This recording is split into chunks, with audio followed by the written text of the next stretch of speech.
So, hi everyone, welcome back. And today we are going to start a new topic in your intermediate financial management syllabus. Now ये जो chapter ये जो topic छोटा सा हम लेने वाले हैं जिसमें हार्डली मैं 1 या 2 लेक्चर में उसको कंप्लीट करूँगा. ये टॉपिक है आपका टाइम वैल्यू ऑफ मनी पे. अच्छा, थोड़ा सा बैकग्राउंड बता देता हूँ. टाइम वैल्यू ऑफ मनी ये जो चैप्टर है ये ओल्ड सिलेबस के सीए आईपीसीसी के एफएम में एक सेपरेट चैप्टर था. अब दिक्कत ये हुई कि सर इंटर पे जब न्यू सिलेबस आया जो हम देख रहे हैं, न्यू सिलेबस में इस चैप्टर को हटा के फाउंडेशन पे डाल दिया गया. यानी कि अब ये है सीए फाउंडेशन के सिलेबस में. अब जब आप ये लेक्चर देख रहे होंगे तो दो चीज पॉसिबल है. या तो आप सीए सीपीटी से आए हो या तो आप सीए फाउंडेशन से आए हो. अगर आप सीए फाउंडेशन से आए हो तो ये वाला टॉपिक आप ऑलरेडी देख चुके हो. और अगर आप सीए सीपीटी से आए हो तो ये टॉपिक आपने अभी तक कवर नहीं किया है. अब क्या करना सर हमने. अगर हम सीए फाउंडेशन से आए हैं तो आपको इतनी दिक्कत जाएगी नहीं ये वाला टॉपिक समझने में. और अगर सीपीटी से भी आए हैं तो आपको इतना सोचना ही नहीं है क्योंकि इसका वेटेज जो है या इस पे कोई अलग से क्वेश्चन आने ही नहीं वाला आपको. सो जितनी भी चीज़ें मैं टाइम वैल्यू ऑफ मनी में बताऊंगा इस पे क्वेश्चंस डायरेक्टली अब एग्जाम में नहीं आएंगे, वो सीए फाउंडेशन पे आएंगे. पहले आईपीसीसी पे आते थे. सो इंटर एफएम में टाइम वैल्यू ऑफ मनी पे कोई क्वेश्चन नहीं आने वाला. ठीक है सर, एक चीज़ तो क्लियर हो गई. तो सर हम इसको पढ़ क्यों रहे हैं? क्योंकि टाइम वैल्यू ऑफ मनी के बेसिक कॉन्सेप्ट्स क्लियर करना ज़रूरी है. इसी बेसिस पे आप आगे के 2 चैप्टर आसानी से समझ पाओगे. पहला चैप्टर है आपका इन्वेस्टमेंट डिसीजन और उसके बाद आपका आएगा risk analysis in capital budgeting. तो ये दो चीज़ों का जो रूट बोल सकते हैं, बेस बोल सकते हैं. और इनफैक्ट यही नहीं, आगे जाके जब सीए फाइनल में आप एसएफएम पढ़ेंगे, स्ट्रेटेजिक फाइनेंशियल मैनेजमेंट, वहाँ पे भी ये सारे कॉन्सेप्ट्स एक बेस की तरह काम करते हैं. सो टाइम वैल्यू ऑफ मनी को जानना और समझना ज़रूरी है. अब मैं आपको 2 ऑप्शन देता हूँ क्योंकि इसमें कोई क्वेश्चंस नहीं पूछे जाने वाले. अब क्योंकि ये चैप्टर है ही नहीं हमारे सिलेबस में तो हम क्वेश्चंस नहीं देखेंगे, इस पे सेपरेट क्वेश्चंस नहीं देखेंगे. मैं आपको कॉन्सेप्ट्स समझाऊंगा और आपने भी उतना ही वेटेज देना है बिकॉज अननेसेसरी आपके पास में टाइम है भी नहीं इतना कि आप वापस जाके पुराना एक एक क्वेश्चन सॉल्व कर सको. लेकिन अब मैं बताता हूँ, अगर आप बहुत ज़्यादा वीक है टाइम वैल्यू ऑफ मनी पे तो क्या करना है, और अगर वीक नहीं है तो जैसे मैं पढ़ा रहा हूँ वैसे चलने देना. ठीक है. तो सर हम जब रिवाइज करने जाएंगे टाइम वैल्यू ऑफ मनी को तो हम इंस्टीट्यूट के सिलेबस से ही या इंस्टीट्यूट के नोट्स से ही रिवाइज करेंगे. सबसे पहले आपने करना क्या है मैं आपको बताता हूँ. इंस्टीट्यूट की वेबसाइट पे आइए. स्टूडेंट सेक्शन में board of studies knowledge portal में हम जाते हैं. फाउंडेशन में जाएंगे. फाउंडेशन में paper number 3 business mathematics and logical reasoning, इसमें आप आओ स्टडी मटेरियल में. स्टडी मटेरियल के बाद में आप अगर ध्यान दोगे तो यहाँ पे चैप्टर नंबर 4 है आपका टाइम वैल्यू ऑफ मनी. अब टाइम वैल्यू ऑफ मनी आपने डाउनलोड कर लिया, ये पीडीएफ है. अगर आप बहुत ज़्यादा वीक है टाइम वैल्यू ऑफ मनी पे या बिल्कुल भी कुछ भी नहीं आता या उसको आप कुछ क्वेश्चन सॉल्व करके देखना चाहते हैं ताकि सर मेरी प्रैक्टिस हो जाए, मेरा हाथ बैठ जाए, तो इस पर्टिकुलर चीज़ का कितने पेजेस का है, 47 पेजेस का. प्रिंट आउट निकालो घर पे और इसके सारे क्वेश्चन सॉल्व करो. ईजी है, कॉन्सेप्ट में समझा दूंगा तो इतनी दिक्कत नहीं जाएगी क्योंकि आंसर्स भी इसी डॉक्यूमेंट में आपको दिए हुए हैं. तो आप पता लगा सकते हो कि चलो ठीक है, मैंने अगर गलत किया तो कहाँ गलत किया होगा, तो मैं यहाँ पे रेफ़र कर लेता हूँ. आइए सर, बड़े टॉपिक्स क्या क्या देखने वाले हैं टाइम वैल्यू ऑफ मनी के अंदर में, मैं आपको ये चीज़ समझा देता हूँ. हम पूरा का पूरा चैप्टर नहीं पढ़ेंगे 47 पेजेस का, जहाँ जहाँ ज़रूरत है वो चीज़ें मैं कॉन्सेप्ट आपको समझाऊंगा. क्वेश्चंस अगर आपको प्रैक्टिस की ज़रूरत है तो आप खुद घर पे करिए, एग्ज़ाम में नहीं आने वाले, ये भी चीज़ ध्यान देना. सबसे पहला टॉपिक होगा सिंपल इंटरेस्ट.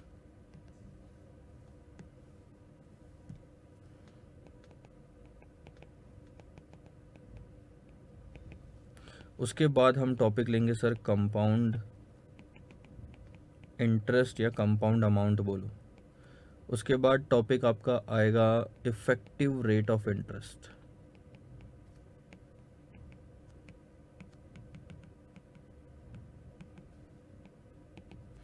उसके बाद प्रेजेंट वैल्यू कैसे निकालते हैं, फिर फ्यूचर वैल्यू कैसे निकालते हैं,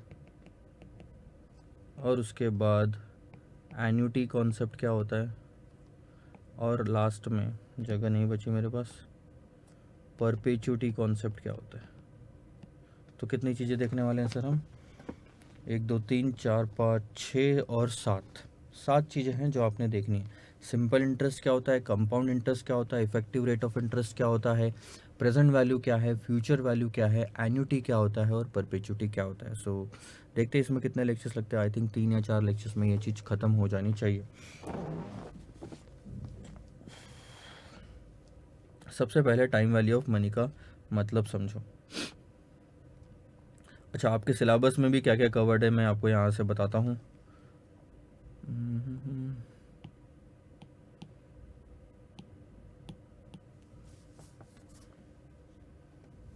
सो अगर आप ध्यान देंगे तो यहाँ पे सिंपल इंटरेस्ट है, कंपाउंड इंटरेस्ट है जो फाउंडेशन का सिलेबस है, इफेक्टिव रेट ऑफ इंटरेस्ट है, एन्युटी है। अब एन्युटी में ही present value of annuity, future value of annuity cover up हो जाता है, इसलिए इन्होंने यहीं पे ले लिया। और एक चीज़ जो इन्होंने यहाँ पे नहीं ली है वो है परपेचुटी, वो हम कंसिडर ज़रूर करेंगे हमारे चैप्टर में या हमारे टॉपिक में, आप ये बोल सकते हो। ठीक है सर, आगे बढ़ें। अब ध्यान दो, मैं आपको एग्जांपल ले लेके कुछ चीज़ें समझाता हूँ।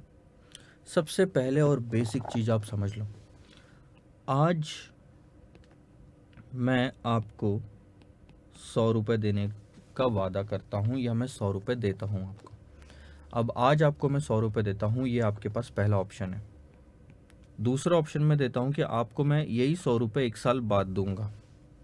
तो आप कौन सा ऑप्शन चूज़ करेंगे? सर इस केस में आप ये वाला ऑप्शन चूज़ करोगे, कोई भी रैशनल पर्सन हो, क्योंकि आपको आज या कल 1 साल बाद दोनों केस में 100 ही रुपये मिलने हैं। सो ऐसे केस में आपको आप सोचोगे कि यार दोनों टाइम पे मिलने अगर 100 ही रुपये है तो आज क्यों नहीं, इतना टाइम का इंतज़ार मैं क्यों करूं? तो आपने 100 रुपये आज लेने का डिसाइड किया। दूसरा केस, मैं आपको आज 100 रुपये देता हूं, या आपके पास में एक ऑप्शन है,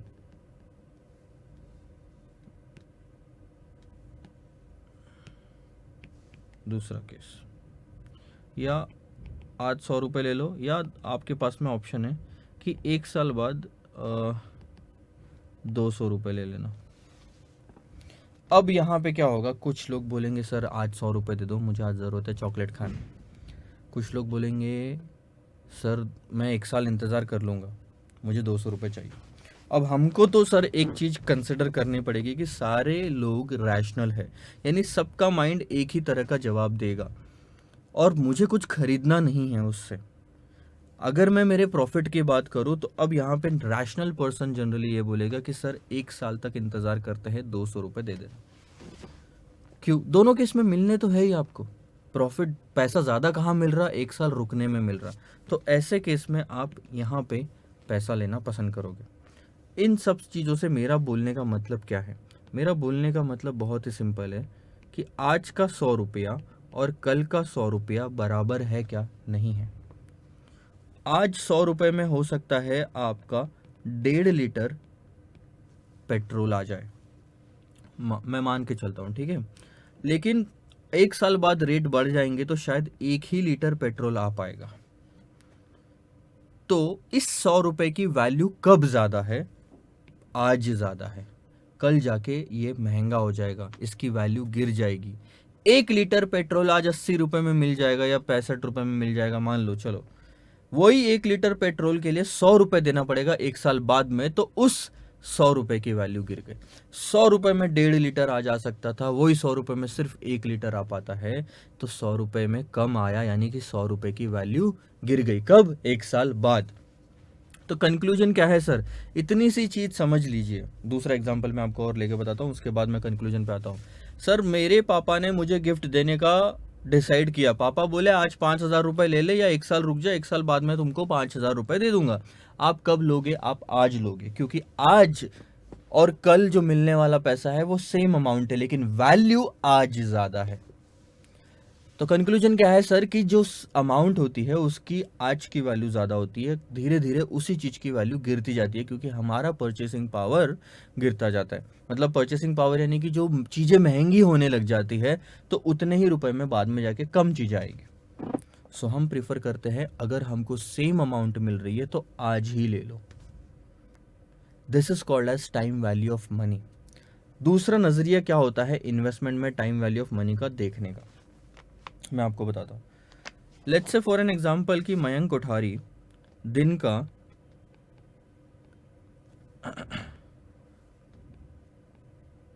30,000 रुपये कमाता है। अगर मयंक कोठारी दिन का 30,000 रुपये कमाता है, यानी कि, या चलो एक चीज़ तो ये हो गई, मैंने आपको सिर्फ समझा दिया। अब बात क्या आती है ना, मैं घर गया, मेरे घर पे मेरी बीवी ने बोला कि सर क्या बोलेगी, मेरी बीवी ने बोला कि वॉशिंग मशीन चाहिए अपने घर पे नई वाली।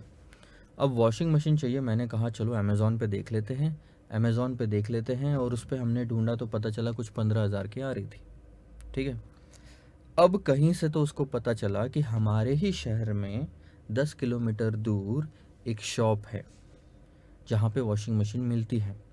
सेम मशीन वहाँ पे 9,000 रुपये की मिल रही थी। मैंने कितना बोला, 10,000, चलो जो भी मैंने पहले बोला होगा, अमेज़ॉन पे मान के चलो वो 10,000 रुपये की आ रही थी। लेकिन वही सेम मशीन फिज़िकली अगर मैं लेने जाऊँ तो 9,000 रुपये की मिल रही है। कहाँ पे, वो वाली शॉप पे। अब प्रॉब्लम ऐसा है कि मेरे पास और कोई रिसोर्सेस नहीं है जिनको मैं भेज सकूं वहाँ पे, मान के चलिए, ठीक है, सिर्फ मैं हूँ इस केस में और मेरी वाइफ है। मेरी वाइफ को इतना मान लो समझता नहीं है।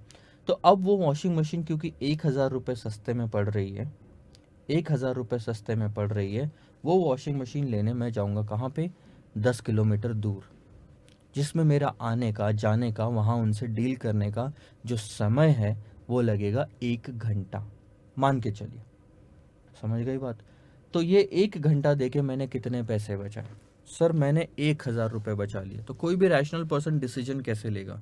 डिसीजन ऐसे लेगा सर क्योंकि 10,000 रुपये अमेज़ॉन पे मिल रहा है और सेम चीज़ 9,000 रुपये में मिल रही है मुझे अगर मेरे ही शहर में, तो मैं 9,000 रुपये में खरीदूंगा उसी चीज़ को। और ये ऐसा डिसीजन हम कई जगह पे करते हैं, आप अपनी पर्सनल लाइफ में भी कई बार करते हो। आपको अगर 250 रुपये, 250 रुपीज़ भी सस्ती अगर कहीं चीज़ मिल रही है तो आप उसको खरीदने के लिए 5 किलोमीटर दूर तक भी जाने के लिए हिचकिचाएंगे नहीं, क्योंकि 250 रुपीज़ आपके डायरेक्ट बच रहे हैं। लेकिन मयंक कोठारी कभी सर ऐसा नहीं करेगा। क्यों नहीं करेगा? बहुत ही सिंपल सी बात है। मयंक कोठारी 1 घंटा स्पेंड करके अगर 1,000 रुपये बचा सकता है तो वो 1,000 रुपये बचा पा रहा है अगर वो फिज़िकली स्टोर में, फिज़िकल स्टोर जो है वहाँ जाके ये वॉशिंग मशीन खरीदता है तो। लेकिन अगर मयंक कोठारी की इनकम पे ध्यान दिया जाए तो Mayank Kothari on an average 10 घंटे दिन में काम करता है, 30,000 रुपये कमाता है, यानी कि हर घंटे वो 3,000 रुपये कमाता है। और अगर मयंक कोठारी हर घंटे 3,000 रुपये कमाता है तो 1 घंटा इस वॉशिंग मशीन के पीछे देने के लिए उसने काम नहीं किया होगा, क्योंकि वॉशिंग मशीन खरीदनी है। वो 1 घंटा नहीं दिया तो नुकसान कितना हुआ, 3,000 का। इसको कहा जाता है अपॉर्चुनिटी कॉस्ट। जो मैं कमा सकता था वो 1 घंटे में काम करके वो मैं नहीं कमा पाया, 3,000, और मैंने बचाए कितने, 1,000। मेरा टोटल नुकसान कितना है, 2,000 का, अगर मैं उस स्टोर में खरीदने जाता हूँ तो। अब यहाँ पे बाकी सारी चीज़ें आप हटा दीजिए कि सर आप रात के टाइम पे जाइए जब ऑफिस का काम ख़त्म हो जाता है, तब वो 1 घंटे में तो वैसे भी कुछ नहीं कमा रहे आप। ये सब चीज़ें वहाँ पे एप्लीकेबल नहीं होती, बिकॉज़ मैं नॉर्मली मान के चलता हूँ जो पर्सनल स्पेस है वो पर्सनल स्पेस है। आपको काम में से ही टाइम निकाल के वॉशिंग मशीन लेने जाना पड़ेगा। सो ऐसे केस में 3,000 रुपये का नुकसान उठा के 1,000 रुपये का फ़ायदा करना बेवकूफ़ी होगी। और इसी सारे कॉन्सेप्ट को कहा जाता है टाइम वैल्यू ऑफ मनी। पैसे की कीमत वक्त के हिसाब से बदलती है। सो 1 घंटे में 3,000 का नुकसान और 1 घंटे में 1,000 का फ़ायदा ये कोई नहीं करेगा। सो मैं 1,000 रुपये का नुकसान ज़रूर उठा लूँगा, लेकिन मैं अलग से ख़रीदने नहीं जाऊँगा, क्योंकि उसमें जो लगने वाला टाइम है वो मेरा अल्टीमेटली नुकसान ही कराएगा। और मैं आपको यहाँ पे ठोक के लिख के देता हूँ ये चीज़ कि बड़े बड़े लोग, अंबानी हो और या फिर बिल गेट्स हो, डिसीजंस इसी बेसिस पे लेते हैं, इसी को सोच के लेते हैं।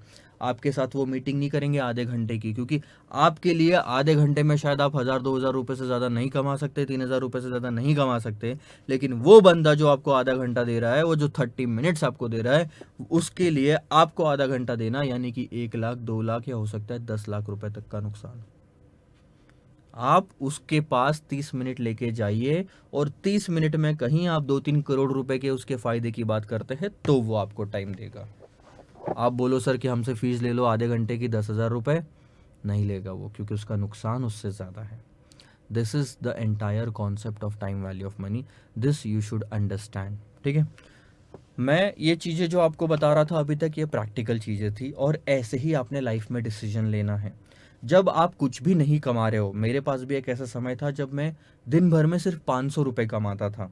ठीक है, अगर मैं दिन भर में 500 रुपये कमाता था तो 1 घंटे में मेरे लिए सिर्फ 50 रुपये थे, और ऐसे केस में मैं वॉशिंग मशीन खरीदने उसी स्टोर पे जाता और 1000 रुपये बचाता, क्योंकि उस टाइम पे 1 घंटा देने का मेरा सिर्फ नुकसान 50 रुपये था, लेकिन फ़ायदा 1000 रुपये था, 950 का नेट प्रॉफिट। लेकिन अब मैं नहीं जाऊंगा, देखा, वक्त बदल गया और डिसीजन भी बदल गया वक्त के साथ साथ। पहले मैं स्टोर में जाता था, आज मैं अमेजोन से खरीदूंगा। क्यों? क्योंकि वक्त बचाना है। ठीक है सर, आइए आगे बढ़ते हैं। बेसिक कॉन्सेप्ट मैंने आपको समझा दिया। क्योंकि वक्त के हिसाब से पैसों की कीमत होती है। पहला concept, simple interest. Simple interest क्या होता है सर? सिंपल इंटरेस्ट और कुछ नहीं, आप कहीं अगर पैसा जमा कराते हैं, लेट से बैंक, सबसे बेस्ट चीज होती है बैंक। सो बैंक में आपने अगर 10,000 रुपये जमा कराएं, तो ये जो अमाउंट होती है इसको कहा जाता है प्रिंसिपल। और जब बैंक आपको क्या करती है, इस पे इंटरेस्ट देती है, क्योंकि बैंक के पास आपने पैसा जमा रखा, तो आपका पैसा कोई और इस्तेमाल कर रहा है 1 साल तक। 1 साल तक वो आपको उस पर इंटरेस्ट देगा, इसको कहा जाएगा इंटरेस्ट। और जब 10,000 पे 10% आप कैलकुलेट करेंगे तो वो आएगा 1000 रुपये, और इसको कहा जाएगा सिंपल इंटरेस्ट। आई बात समझ में? फॉर्मूले के रूप में अगर हमको बनाना है तो simple interest is equal to principal into rate into आप टाइम पीरियड ले लीजिए एन के जगह आप टी भी ले सकते हैं। ठीक है, सो प्रिंसिपल वैल्यू है आपकी 10,000 की, रेट ऑफ इंटरेस्ट है 10% और साल था 1, तो आपका आया 1000। अगर प्रिंसिपल 10,000 होता, रेट ऑफ इंटरेस्ट साल भर का 10% होता, लेकिन साल होते 2, तो सिंपल इंटरेस्ट आता 2000, कि 2 साल में 2000 रुपये आपने कमाए। अगर 10,000 आपने किसी के पास जमा कराए 10% के रेट पे, और वो आधे साल के लिए ही रखा, तो आधा साल लो। एन बोले तो साल कितने, तो 6 महीने के लिए लिया तो 6 नहीं लिखना, साल 6 महीने के हिसाब से आधा होता है। सो 0.5, इसके हिसाब से आप यहाँ पे 500 रुपये कमाओगे। ये सारी चीज़ें आ रही है बात आपको समझ में? मैं आपको सिंपल सी चीज़ बता देता हूँ।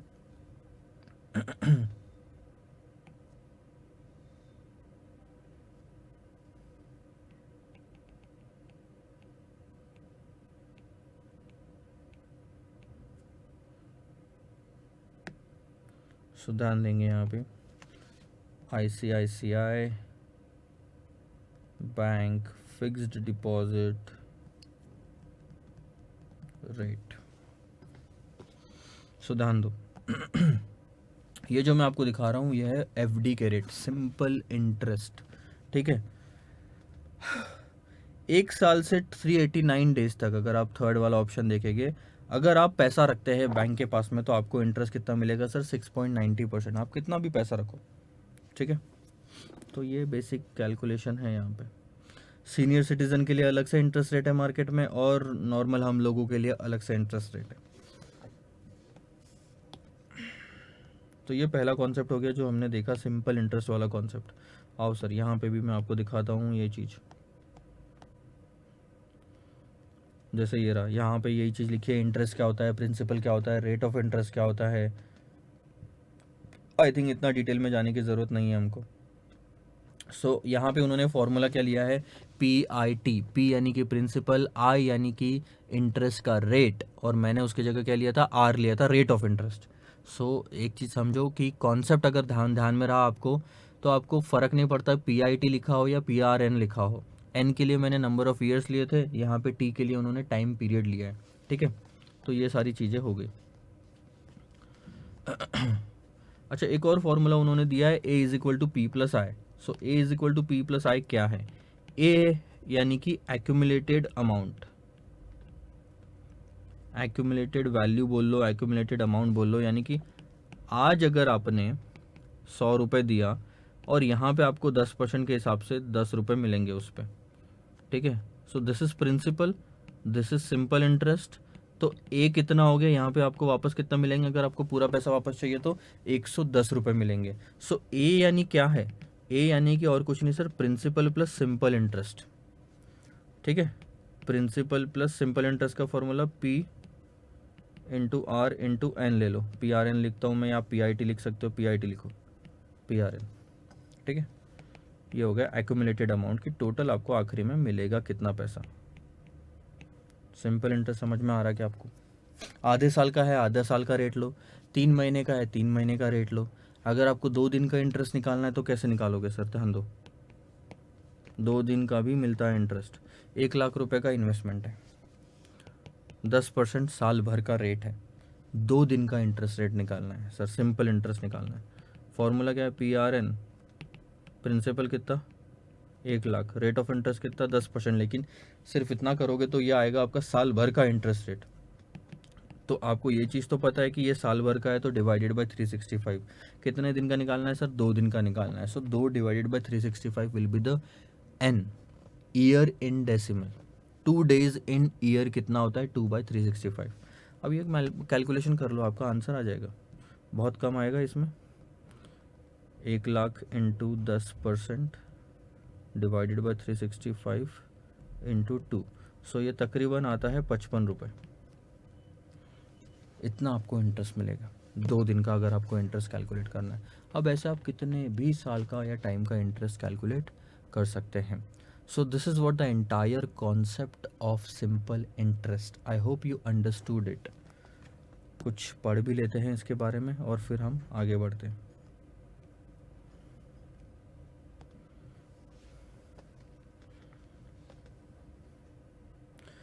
ये वाला मैं आपको लाइन पढ़ाता हूँ, आप ध्यान दे देंगे सिर्फ, ठीक है। Simple interest is the interest computed on the principal for the entire period of borrowing. जितने समय के लिए आपने बोरोविंग लिए, उधार लिया है, उस उधार यानी कि प्रिंसिपल वैल्यू पे उतने समय के लिए इंटरेस्ट कैलकुलेट जो किया जाता है, that is called a simple interest. It is calculated on outstanding principal balance. जितना भी बैलेंस बचा है, जितना भी आपका पैसा कोई और इस्तेमाल कर रहा है, वो इंटरेस्ट देगा आपको उस पैसों पे जितना इस्तेमाल किया जा रहा है, and not on the interest previously earned. It means no interest is paid on interest earned during the term of loan. अब इसमें क्या होता है, ध्यान दो। यहां आपने किसी को 1 लाख रुपए का लोन दिया और 10% पे दिया, तो पहले साल आपको कितना मिलेगा? 10,000 रुपए का इंटरेस्ट मिलेगा। और यहाँ पे प्रिंसिपल वैल्यू जो आउटस्टैंडिंग है, यानी कि बैलेंस है प्रिंसिपल, उसके पास अभी तक हमारा 1 लाख रुपए पड़ा हुआ है। और अगर अभी तक हमारा 1 लाख रुपए उसके पास में पड़ा हुआ है, तो अब दूसरे साल भी वो कितना इस्तेमाल कर रहा है हमारा पैसा? 1 लाख रुपए का। तो उसको कितना इंटरेस्ट देना पड़ेगा सर? 10%, यानी कि दूसरे साल भी उसको 1,000 रुपए देने पड़ेंगे। सो 1,000 आते जाएगा। दूसरे साल का इंटरेस्ट पहले साल के इंटरेस्ट पे कैलकुलेट नहीं होगा, वो सिर्फ प्रिंसिपल पे कैलकुलेट होता है। So this is all about the simple interest concept और टाइम वैल्यू ऑफ मनी, जो मैंने आपको आगे बढ़ा बताया। अगले वाले लेक्चर में इसी को यहीं पे स्टॉप करेंगे, या फिर मैं थोड़ा सा ब्रेक लूँगा और मैं कंटिन्यू करूँगा इसी लेक्चर को। सो अगले वाले टॉपिक में हम डिस्कस करेंगे कंपाउंडिंग इंटरेस्ट और कंपाउंडिंग अमाउंट के बारे में, जिसमें इंटरेस्ट पे भी इंटरेस्ट कैलकुलेट किया जाएगा। इस केस में इंटरेस्ट पे इंटरेस्ट हम कैलकुलेट नहीं कर रहे थे। तो stay connected, and in the next topic we are going to discuss about the compound interest and compound amount.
अब ये वाली चीज़ समझिए, कंपाउंड इंटरेस्ट और कंपाउंड अमाउंट होता क्या है। अब सबसे पहले मैं बताता हूँ आपको, ये मान लो आपने 2 साल के लिए कहीं पे पैसा जमा किया है। कितना पैसा जमा किया सर? 1 लाख रुपए। और क्या रेट से जमा किया है? 10% से जमा किया। ठीक है। अब उस हिसाब से अगर लॉजिक लगाया जाए तो पहले साल आपको कितना इंटरेस्ट मिलना चाहिए? 10,000 रुपये का। 1 लाख पे 10% इंटरेस्ट होता है 10,000 रुपये। So at the end of first year you should get 10,000 rupees. आपको मिल जाना चाहिए 10,000 रुपीज़। लेकिन दिक्कत यह है कि जो हमारा क्वेश्चन है या जो हमारा टॉपिक है ये बोलता है कि इंटरेस्ट एक्रू हो जाएगा, ड्यू हो जाएगा, लेकिन मिलेगा नहीं। ड्यू हो जाएगा लेकिन मिलेगा नहीं, मतलब 10,000 रुपये बनता है लेकिन अभी आपको हाथ में नहीं आएंगे, ये भी हम ही रखेंगे। Let's say for an example आपने मुझे 1 लाख रुपए दिया। ये 1 लाख रुपए मैंने साल भर इस्तेमाल किया। ये साल भर इस्तेमाल करने के बाद में आपको कितना पैसा देना बनता है? 10,000 रुपये देना बनता है। लेकिन मैंने आपको दिए नहीं वो साल के अंत में 10,000। अब नेक्स्ट ईयर यानी कि जो सेकंड ईयर शुरू हो रहा है, ये सेकंड ईयर में मैं आपका कितना पैसा इस्तेमाल कर रहा हूं यहां पे? 1,10,000 रुपए। तो सेकंड ईयर में आप मुझे कितना इंटरेस्ट चार्ज करोगे? 1,10,000 पे 10% यानी कि 11,000 रुपए। पिछले वाले किस्से में आपको उस टाइम पे 10,000 ड्यू होके मिल गए थे। इस वाले केस में 10,000 मिले नहीं है, तो आपका अगले साल मैं 1 लाख रुपए भी इस्तेमाल कर रहा हूं, मैं 10,000 रुपए भी इस्तेमाल कर रहा हूं, यानी आपका 1,10,000 रुपए मैं इस्तेमाल कर रहा हूं, तो उस पर इंटरेस्ट चार्ज होना चाहिए। अब ये अगर 11,000 भी नहीं मिले तो 1,10,000 यहाँ प्लस 11,000 यानी कि 1,21,000 मैं इस्तेमाल करूँगा तीसरे साल, और तीसरे साल का इंटरेस्ट बनेगा मेरा 10% का 12,100 रुपये। और मान लो तीसरे साल आपको सारा पैसा मिल गया, 1,21,000 प्लस 12,100, सारा पैसा मिल गया। आप मुझे ये बताइए कि 3 साल में आपने कमाया कितना इंटरेस्ट के तौर पे? पहले साल 10,000, दूसरे साल 11,000, तीसरे साल 12,100। 10,000, 11,000 प्लस 12,100, यानी कि आपने 33,100 कमाए 3 साल में मिला के। क्या मैं सही बोल रहा हूँ? Yes sir. 1 lakh plus 33,100, 1 lakh का प्रिंसिपल अमाउंट जैसा वैसा वापस मिल गया, प्लस 33,000 रुपये, 33,000 आपको मिला है। सर ये कैलकुलेट करने का कोई फॉर्मूला है क्या? हाँ सर है, ध्यान दो। फॉर कंपाउंड इंटरेस्ट, इसी को बोलते हैं कंपाउंडिंग। ध्यान देंगे, मैंने आपको ये चीज़ बताना भूल गया। इसी चीज़ को कहते हैं कंपाउंडिंग। कंपाउंडिंग का मतलब जब इंटरेस्ट पे भी इंटरेस्ट मिलने लग जाता है। आप सोचो, पहले साल 10,000 आया तो दूसरे साल 11,000 क्यों आया इंटरेस्ट? बढ़ कैसे गया दूसरे साल का इंटरेस्ट? क्योंकि दूसरे साल आपको उस पहले साल के इंटरेस्ट पे भी इंटरेस्ट मिल रहा है। 1 लाख पे 10,000, 10,000 पे 1,000, 10,000 प्लस 1,000, 11,000। इंटरेस्ट पे भी इंटरेस्ट मिलना यानी कि कंपाउंडिंग होना। सो अगर कंपाउंड इंटरेस्ट आप कैलकुलेट करना चाहते हो तो प्रिंसिपल वैल्यू लीजिए। प्रिंसिपल वैल्यू में 1 प्लस आई यानी कि rate of interest to the power n करो, -1 करो। ये एक फॉर्मूला है, नहीं तो भी आपका कैलकुलेशन सिंपल हो सकता है। p in bracket 1 plus I to the power n, ये आपका formula. So principal 1 lakh, rate of interest कितना था सर? 10% था तो 0.10 लिखूंगा। n यानी कि नंबर ऑफ पीरियड कितने? 3 साल के। सो यहाँ पे अगर आप कैलकुलेट करोगे 1.1 इंटू दबाया, अब ऊपर में 3 है तो एक बार तो 1.1 हो गया, 2 बार और इक्वल टू दबाओ, ये आ गया 1.331। ये आपने मैथमेटिक्स में ऑलरेडी देखा होगा। और अगर आप मल्टीप्लाई करेंगे, ये आ गया 133,100। तो सर क्या ये कंपाउंड इंटरेस्ट है? नहीं सर, इसको कहा जाता है कंपाउंड अमाउंट। इसमें से ध्यान देंगे, मैं अभी और क्या एडिशन ले रहा हूँ, इस पूरे फॉर्मूले में से प्रिंसिपल आपको माइनस करना पड़ेगा फिर से।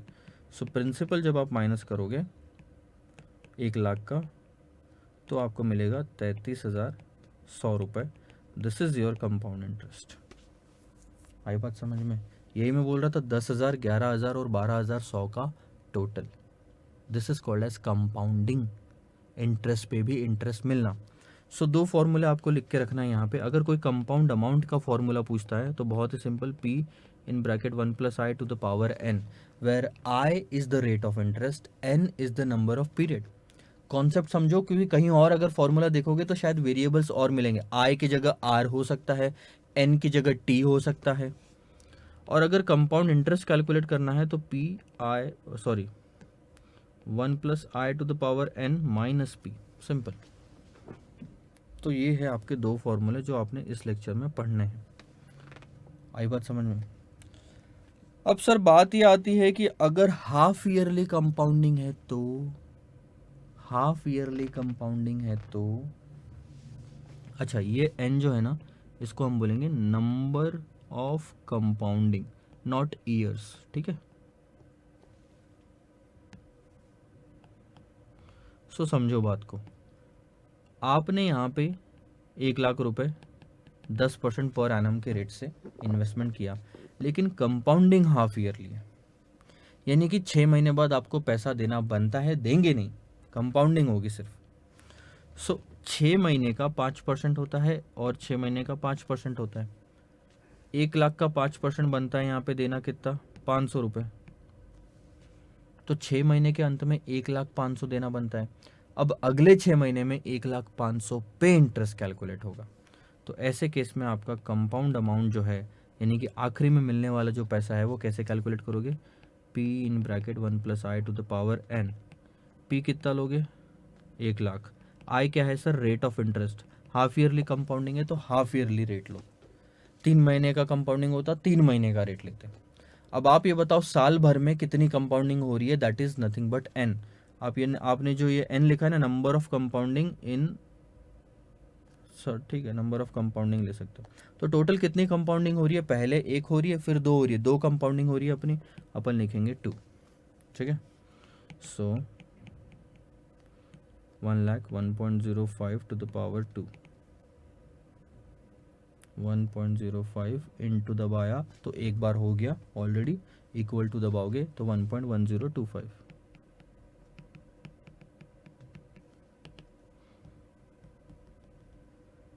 सो ये आपका था 1,10,250। सॉरी ये 500 आते हैं, मैंने गलत, 5,000 आता है, 500 नहीं। तो 1,10,250 is the amount that you will receive at the end of the year. अब मैं आपको एक एग्जांपल लेके बताता हूँ, इसमें आपको खुद समझ में आएगा कि कंपाउंडिंग ज़्यादा होने से फ़ायदा कितना होता है। सबसे पहला एग्जांपल, इन्वेस्टमेंट हर जगह हम लेंगे सर 1,00,000 का, नो कंपाउंडिंग, साल में एक ही बार पैसा मिलना है 10% के रेट से। यहाँ पे इंटरेस्ट कितना मिलेगा आपको, 10,000 का। ये चीज़ समझ आती है कि आपको 1,00,000 पे 10%, और कंपाउंडिंग आपकी एनुअल है, यानी कि साल में एक ही बार कंपाउंडिंग हो रही है। तो फॉर्मूला क्या लगेगा आपका,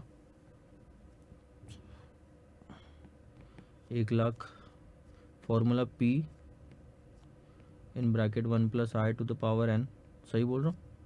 सो 1,00,000 इन ब्रैकेट 1 प्लस आई, यानी कि साल भर में कंपाउंडिंग एक ही बार हो रही है, और n भी 1 है, माइनस p यानी कि माइनस 1,00,000। तो आपको कितना पैसा मिलेगा यहाँ पे, 10,000, इससे ज़्यादा नहीं मिलने वाला। फिर आप दूसरा किस्सा देखिए, 1,00,000 कंपाउंडिंग सेमी एनुअल है, यानी कि 10% रेट है पर एनम, लेकिन ड्यू 6 महीने बाद हो जाएगा, पहले वाले केस में नहीं हो रहा था, यानी कि 6-6 महीने में इंटरेस्ट मिलना बनता है 5-5% का। सो ऐसे केस में 1,00,000 कंपाउंडिंग 2 बार हो रही है साल भर में, 6 महीने का रेट आता है आई, यानी कि rate for the compounding period. So 6 महीने में कंपाउंडिंग हो रही है तो 6 महीने का रेट है 0.05, 5%, और 2 बार कंपाउंडिंग हो रही है साल भर में। इसका आंसर आएगा 10,250। कैलकुलेट कर लेते हैं फिर से एक बार,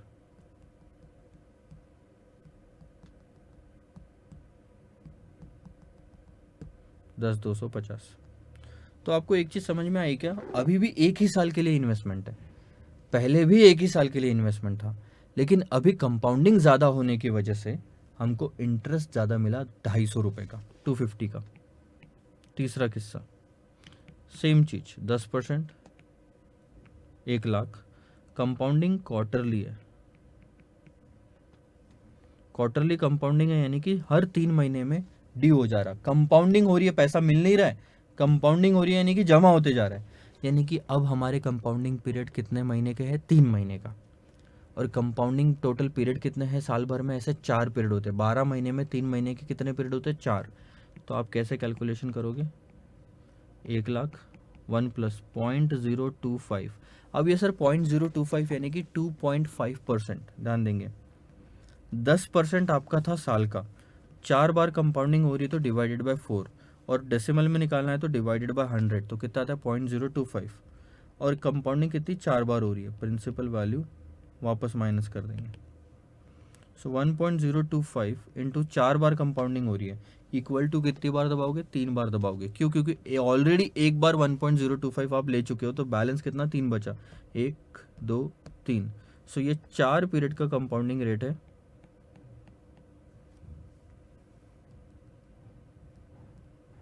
और रेट क्या है? देखो, रेट है 1.1038, उसको आप 1 लाख से मल्टीप्लाई कर दो, सो आपके पास में आता है 10,381, सॉरी 1,10,381। इसमें से आप 1 लाख अपना माइनस कर दो, 10,381 आपके पास में इंटरेस्ट बचता है। साल में एक बार कंपाउंडिंग हो रही थी तो 10,000 का इंटरेस्ट मिला, साल में 2 बार कंपाउंडिंग हो रही है तो 10,250 का इंटरेस्ट मिला, साल में 4 बार कंपाउंडिंग हो रही है तो 10,381, यानी कि 10,381 रुपीज आपको मिले। कंपाउंडिंग और बढ़ाओ और मंथली करो, मंथली करोगे तो क्या आंसर आएगा सर? मंथली रेट लेना पड़ेगा और ऊपर में 12 लेना पड़ेगा। डेली करो 365 डेज लेना पड़ेगा आपको वहाँ पे। सो 4 की जगह यहाँ पे 365 डेज आएंगे। एक चीज़ समझ लो यहाँ से, कंपाउंडिंग जितनी ज़्यादा होती है उतना ज़्यादा हमको इंटरेस्ट मिलता है। हम देखते हैं यहाँ पे कंपाउंड इंटरेस्ट।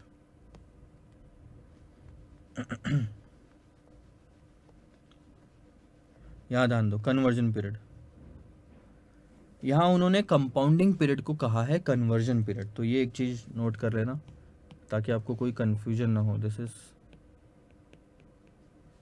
Compounding periods. अगर कंपाउंडिंग 12 महीने की है तो साल में एक ही बार कंपाउंडिंग होती है, एक ही लिया। कंपाउंडिंग 6 महीने की है तो साल में 6 6 महीने के 2 पीरियड आते हैं, यानी कि 2 लेंगे। क्वार्टरली होती है तो साल में ऐसे 4 क्वार्टर आते हैं। मंथली होती है तो साल में ऐसे 12 महीने आते हैं। और डेली अगर कंपाउंडिंग होती है तो साल में ऐसे 365 आते हैं। ये जो फिगर है ये हम रखते हैं एन की जगह पे हमारे इसमें, ठीक है। और इंटरेस्ट तो खैर डिवाइडेड बाय 12, 6, 3, 1 जो भी करना है आप कर सकते हो। तो इन्होंने यहाँ पे अपने हिसाब से फॉर्मूला भी दिया है, अपने लिए मैच करेगा भी वो, अगर आप ध्यान दोगे तो ए एन जो लिखा है that is compounding amount which is equal to p in bracket 1 plus I to the power n, p in bracket 1 plus I to the power n, यही हमने लिखा है। So this is all about the compounding. एक दो questions इसमें से आप ज़रूर करके देखिएगा तो आपको ना थोड़ा समझ में आएगा कि एग्जैक्टली कंपाउंडिंग अमाउंट का इस्तेमाल क्या है। बहुत सारे इसमें फॉर्मूलेज एंड ऑल दैट दिया हुआ है, आपको बस एक बेसिक अंडरस्टैंडिंग होनी चाहिए, इसलिए हमने क्वेश्चन वगैरह नहीं लिया इतना ज़्यादा। नेक्स्ट टॉपिक आता है सर आपका इफेक्टिव रेट ऑफ इंटरेस्ट, और वो शुरू करने के पहले हम लेंगे एक छोटा सा ब्रेक, तकरीबन 2 से 5 मिनट का। So I will keep this lecture in continuation for the effective rate of interest. 2 से 5 मिनट का ब्रेक लेते हैं, उसके बाद मैं वापस आऊँगा। Bye bye.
तो आइए सर तीसरा टॉपिक देखते हैं। अच्छा, अभी तक आपने दो टॉपिक देख चुके हो। One is the simple interest and the second one is the compound interest. Simple interest में क्या होता है सर, कोई कंपाउंडिंग नहीं होती, इंटरेस्ट पे इंटरेस्ट कैलकुलेट नहीं होता। आपको जो प्रिंसिपल दिया होता है उस पर आप रेट ऑफ इंटरेस्ट लगाते हो और आपका इंटरेस्ट आ जाता है। कंपाउंडिंग में क्या होता है कि साल में एक से ज़्यादा बार वो चीज़ ड्यू होती है, इसको बोलते हैं हम कंपाउंडिंग। ठीक है। अब इफेक्टिव रेट ऑफ इंटरेस्ट क्या होता है? इफेक्टिव रेट ऑफ इंटरेस्ट क्या होता है ये हम पढ़ते हैं, ध्यान देना। यहां से आप ध्यान दो। If interest is compounded more than once a year, एक से ज्यादा बार अगर इंटरेस्ट को कंपाउंड किया जाता है, the effective rate for year exceeds the per annum interest rate. So ध्यान देंगे, इसका मतलब क्या है? अगर आप एक साल में, मतलब साल में एक से ज्यादा बार कंपाउंडिंग करते हो, तो एक से ज़्यादा बार कब कब कंपाउंडिंग होती है नॉर्मली बताओ? एक तो 6 महीने में कंपाउंडिंग होती है, तो वो एक से ज़्यादा बार होगी साल में। उसके बाद क्वार्टरली होगी, मंथली होगी, डेली होगी, वीकली होगी। ये सारा एक से ज़्यादा बार कंपाउंडिंग होता है साल भर में। और तो ऐसे केस में हमारा कॉन्सेप्ट बोलता है कि इफेक्टिव रेट ऑफ इंटरेस्ट, यानी कि एक्चुअल में जो आपको इंटरेस्ट रेट मिल रहा है ना, वो पर एनम इंटरेस्ट रेट से ज़्यादा है, एक्सीड्स, ज़्यादा मिल रहा है। कैसे? अब मैं आपको ये समझाता हूँ एग्जाम्पल के तौर पे। ध्यान दो। लेट्स से पहले हम कंपाउंडिंग, उसने क्या बोला, एक साल में एक से ज़्यादा बार कंपाउंडिंग होनी चाहिए।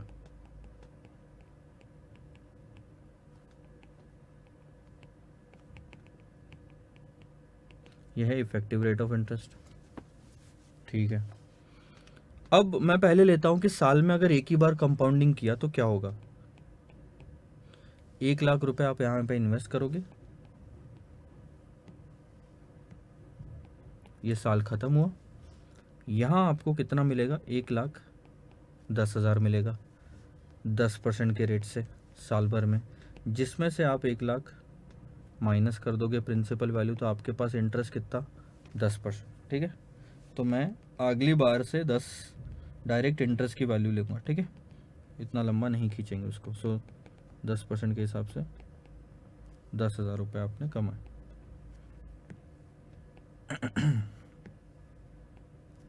ठीक है, ये है जब साल में एक ही बार कंपाउंडिंग हो रही है। अब आते हैं सर एक से ज़्यादा बार कंपाउंडिंग। साल में 2 बार कंपाउंडिंग कर लो और साल भर वाला जो रेट है 10%, ये सेम रहने दो। अब आपको यहाँ पे इंटरेस्ट कितना मिलेगा? आप कैसे कैलकुलेट करते हो इस चीज़ को कि सर प्रिंसिपल वैल्यू बाहर ले लो, 1+i⁻n-1 कर लो, ये फॉर्मूला भी वही आंसर देगा आपका। तो ये फॉर्मूला कहाँ से लाया सर, पहले ये भी बता दो। तो मैं आपको थोड़ी सी रफ में वर्किंग करके दिखाता हूँ। यहाँ पे आपका फॉर्मूला क्या था कंपाउंडिंग इंटरेस्ट का? p इन ब्रैकेट 1+i⁻n-p, ये इंटरेस्ट का फॉर्मूला था। इसमें से p कॉमन निकाल लो, 1+i⁻n-1, यही आता है। तो पहला वाला फॉर्मूला लूँ या दूसरा वाला लूँ, बात तो सेम हुई। तो देखो यहाँ पे अब मैं फॉर्मूले में रख के निकाल रहा हूँ। 1+0.05 आई, यानी कि rate of interest for that period. 6 महीने की कंपाउंडिंग हो रही, तो 6 महीने का लो। तो 6 महीने का रेट कितना हो जाएगा? 10%। साल भर का रेट कितना हो रहा था? 10, सॉरी 6 महीने का कितना हो जाएगा? 5, 10/2, तो 6 महीने का 5 हुआ। सो 1+0.05 अगर हमने किया तो कितना आएगा? 1.05 प्लस 2 बार कंपाउंडिंग हो रही है तो इनटू इक्वल टू दबाओगे तो ये आ गया 1.1025। -1 है फॉर्मूले में, तो -1 कर लो, कितना आ रहा है? 0.1025। अब इसको मल्टीप्लाई करेंगे 1 लाख से, तो आपका आया 10,250। कैसे कैलकुलेट किया अगर आपको नहीं समझा होगा, मैं फिर से आपको यहाँ पे कैलकुलेट करके बता रहा हूँ, ध्यान देंगे। 1 lakh in bracket 1.05 to the power 2 था, साल में 2 बार कंपाउंडिंग हो रही है तो -1, 1,00,000.1025 ब्रैकेट में आ रहा है और ये आ गया 10,250। ठीक है, चलो। तो अगर रेट सेम है क्या क्या देखो, मैंने जमा जो कराया पैसा वो भी सेम, रेट भी सेम, लेकिन सिर्फ जो बदला वो है कंपाउंडिंग। पहले साल में एक बार हो रही थी, अब साल में 2 बार हो रही है। ठीक है, अब तीसरा केस लेते हैं। 1 लाख साल भर के लिए जमा कराओ, 10% नॉर्मल जो रेट चल रहा है, लेकिन इस बार कंपाउंडिंग आपकी क्वार्टरली होगी, तो 4 बार हो रही है साल में। 4 बार यानी कि हर 3 महीने में हो रही है, तो 3 महीने का रेट बनता है 2.5%, 1.025 -1 तो 0.025, सॉरी 1.025 आ गया, टू द पावर कितना आएगा, 4 आएगा n की जगह पे, क्योंकि 4 बार कंपाउंडिंग हो रही है। एक बार तो ऑलरेडी लिख लिया, 2 3 4, यानी 3 ही बार इक्वल टू दबाना है 1.1038, माइनस कर दिया 1, तो आ गया आपका 0.1038 मल्टीप्लाइड बाय 1 लाख। उसी फॉर्मूले में डालो ऊपर वाले, आपका इतना आंसर आएगा 10,381, यानी कि 10,381। बोलने का मतलब क्या है सर, ये सब क्यों करवा रहे हो, ये तो कंपाउंडिंग का हमने कॉन्सेप्ट पढ़ चुके।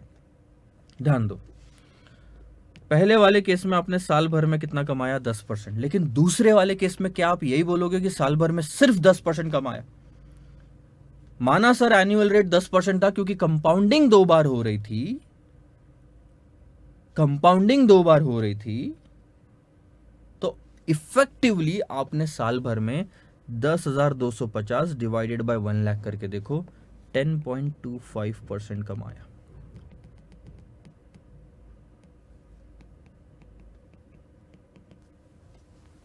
अगर साल का सिर्फ एक ही रेट निकालना होता प्रिंसिपल पे, तो क्या रेट आता वो, 10,250 डिवाइडेड बाय 1 लाख, 10.25%। यानी कहने के लिए तो 10% है, लेकिन एक्चुअल में 10.25% पर एनम कमा रहे हो, क्योंकि कंपाउंडिंग 2 बार हो रही है। अगर कंपाउंडिंग और बढ़ा दी जाए तो मेरी इफेक्टिव कमाई जो है वो है 10.38 होगी। यानी कि यहाँ पे 2 रेट है, एक है 10% का, एक है 10.38 का। सो 10.38 क्या है और 10 क्या है, ये मैं आपको अब वापस बताता हूं, ध्यान देंगे।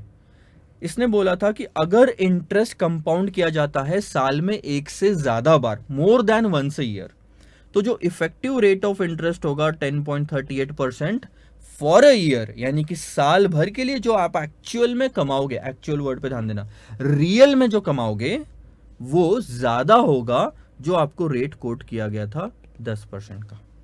सो पर एनम इंटरेस्ट रेट इज 10% और इफेक्टिव इंटरेस्ट रेट इज 10.38%। आई बात आपको समझ में?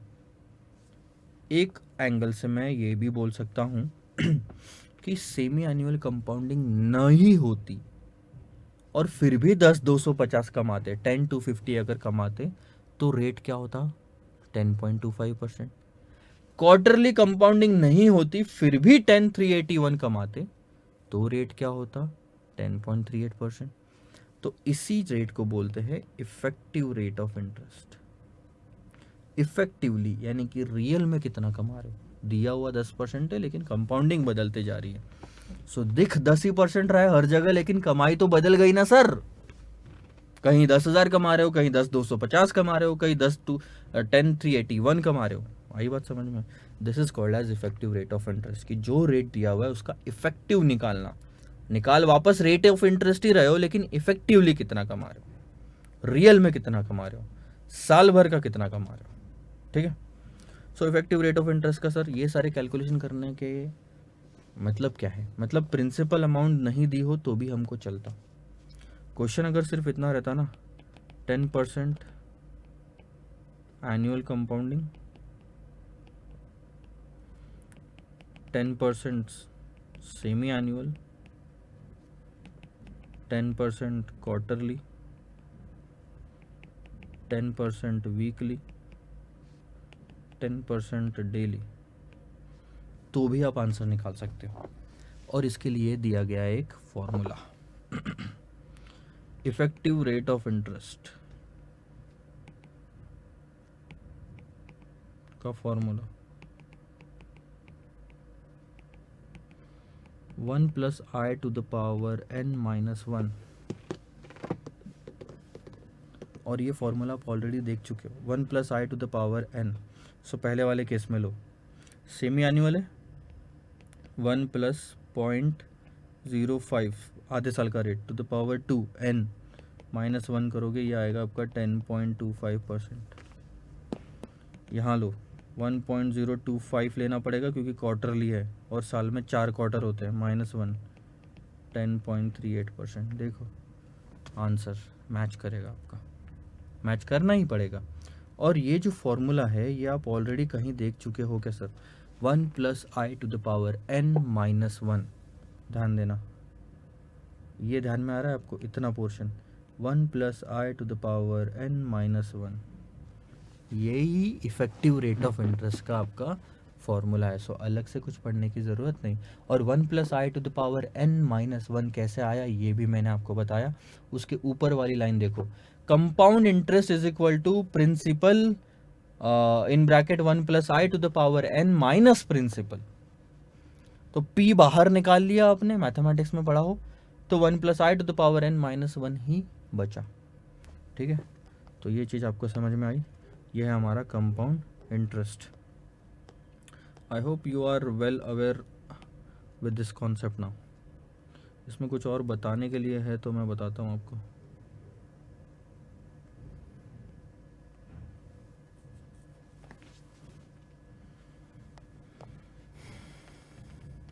ठीक है, अगर आपको प्रॉब्लम्स करना है तो आप यहाँ से एक बार करके देखो, आपको एक आइडिया आ जाएगा। ठीक है, गुड। अब हम एक काम करेंगे नेक्स्ट वाले, इसमें हमारा मैंने क्या बताया था आपको, प्रेजेंट वैल्यू फ्यूचर वैल्यू है। प्रेजेंट वैल्यू क्या होता है, फ्यूचर वैल्यू क्या होता है, ये मैं आपको नेक्स्ट वाले टॉपिक में बताऊंगा। सो फिलहाल के लिए इस टॉपिक को यहीं तक रोकते हैं, इस लेक्चर को भी यहीं तक रोकते हैं। अगले वाले लेक्चर में हम कंटिन्यू करेंगे एंड डिस्कस करेंगे कि प्रेजेंट वैल्यू और फ्यूचर वैल्यू क्या होता है। Bye bye.